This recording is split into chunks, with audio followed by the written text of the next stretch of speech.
नमस्कार। आज के इस वीडियो में हम जानेंगे कि आकृति के आधार पर कैसे हम समतुल्य भिन्न ज्ञात करते हैं। तो चलिए हम समझते हैं। जैसे कि हमारे पास एक आकृति दी हुई है पहले नंबर में, जिसमें 1/2 भाग छायांकित है। 1/2 भाग छायांकित है।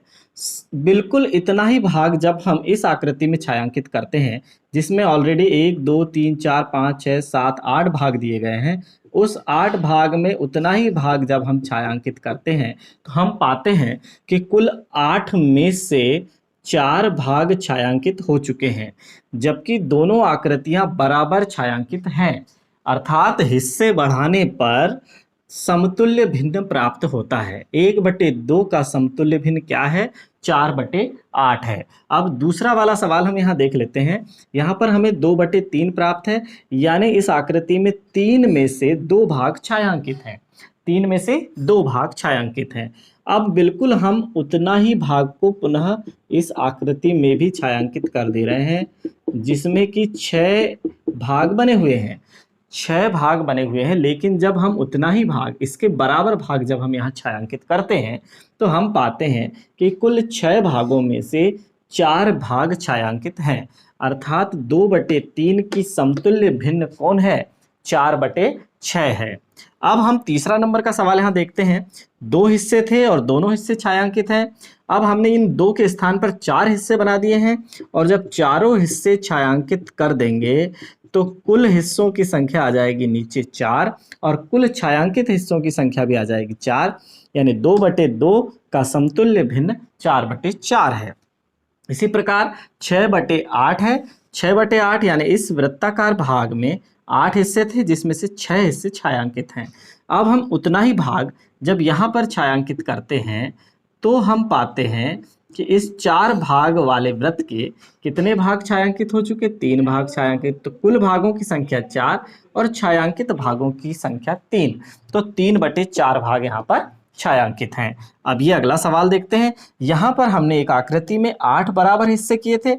8 में से 2 भाग छायांकित किए थे, तो 2/8। अब हम उतना ही भाग जब इस नई आकृति में भी छायांकित कर रहे हैं, जिसमें 4 हिस्से हैं, तो कुल परिणाम हो गए 4, और 4 में से 1 भाग छायांकित है, तो 1/4। तो 2/8 का समतुल्य भिन्न हुआ 1/4। इसी प्रकार 1/2 है यहाँ पर, और जब हम उतने ही भाग को यहाँ छायांकित कर रहे हैं तो 2 भाग छायांकित हो गए 4 में से, तो 2/4। 1/2 का समतुल्य भिन्न 2/4 है। इस तरह से हम आकृति के आधार पर किसी भिन्न का समतुल्य भिन्न ज्ञात कर सकते हैं। चलिए अब जोड़ने के सवाल देखते हैं कि आकृतियों के आधार पर हम कैसे जोड़ते हैं। तो यहाँ पर हमारे पास एक जो आकृति है, वृत्ताकार भाग 2 भागों में बटा हुआ है, तो इसे हम लिख देंगे 1/2। और यहाँ पर वृत्ताकार भाग 6 भागों में बटा हुआ है, 6 में से 1 भाग छायांकित है, इसे हम लिखेंगे 1/6। तो जब दोनों भिन्नों के हर समान होते हैं तभी 2 भिन्न जुड़ते हैं।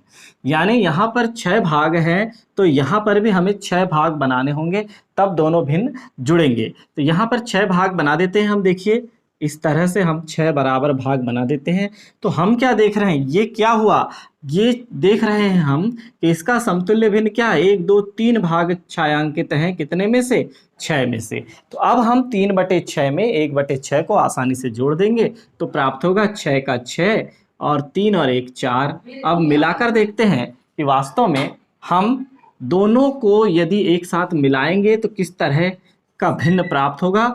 आकृति के आधार पर देखते हैं। ये वाले 3 भाग पहले मैं छायांकित कर दे रहा हूँ। तो ये देखिए, ये पहले मैंने 3 भागों को छायांकित कर दिया, और फिर ये वाला 1 भाग एक और छायांकित कर दिया। तो क्या प्राप्त हुआ हमें?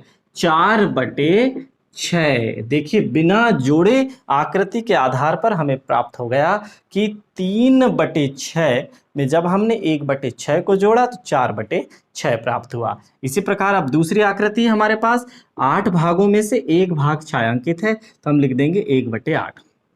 यहाँ पर 4 भागों में से 1 भाग छायांकित है, तो हम लिख देंगे 1/4।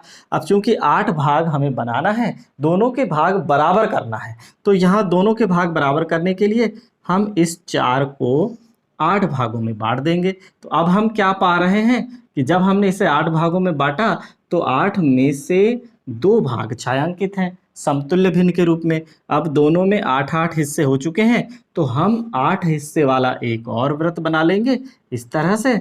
और ये देखिए 8 हिस्से वाला एक वृत्त बना लिया। इसमें पहले एक भाग छायांकित था, अब 2 भाग छायांकित हो गए, तो कुल कितने भाग छायांकित हैं? 3 भाग। ये हमने यहाँ पर 3 भागों को छायांकित कर दिया, तो कुल भाग हैं 8 और 8 में से छायांकित हैं 3। इस तरह से हमने इन वृत्ताकार छायांकित भागों को जोड़ दिया। 3/8 भाग छायांकित हैं। इसी प्रकार अब यहाँ पर देखिए, यहाँ पर कुल मिलाकर 6 भाग हैं और 6 भागों में से एक भाग छायांकित है। यहाँ पर 4 भाग हैं और 4 भागों में से एक भाग छायांकित है। अब इन दोनों में हर समान करने की प्रोसेस हमें करना है कि 4 और 6 का एलसीएम तो कितना होता है? 12। यानी हमें इस पहले वाले भाग में भी कितने हिस्से करने हैं? 12 हिस्से करने हैं और इस दूसरे वाले भाग में भी हमें 12 हिस्से करने हैं, बराबर बराबर। चलिए बराबर बराबर मैं 12 हिस्से कर दे रहा हूँ।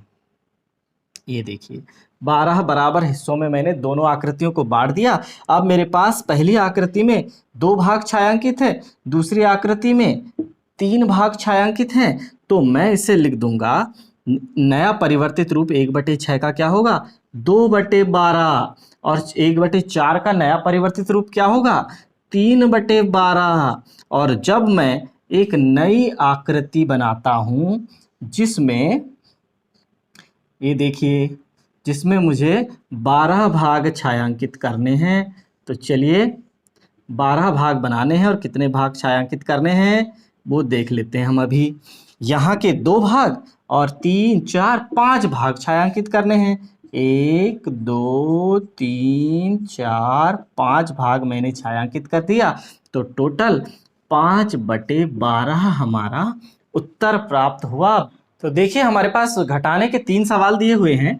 हमारे पास 2 समान आकृतियां दी गई हैं, जिसमें से पहली आकृति में 4 में से 3 भाग छायांकित हैं, इसे हम लिख देंगे 3/4। और दूसरी आकृति में 2 में से 1 भाग छायांकित है, इसे हम लिख देंगे 1/2।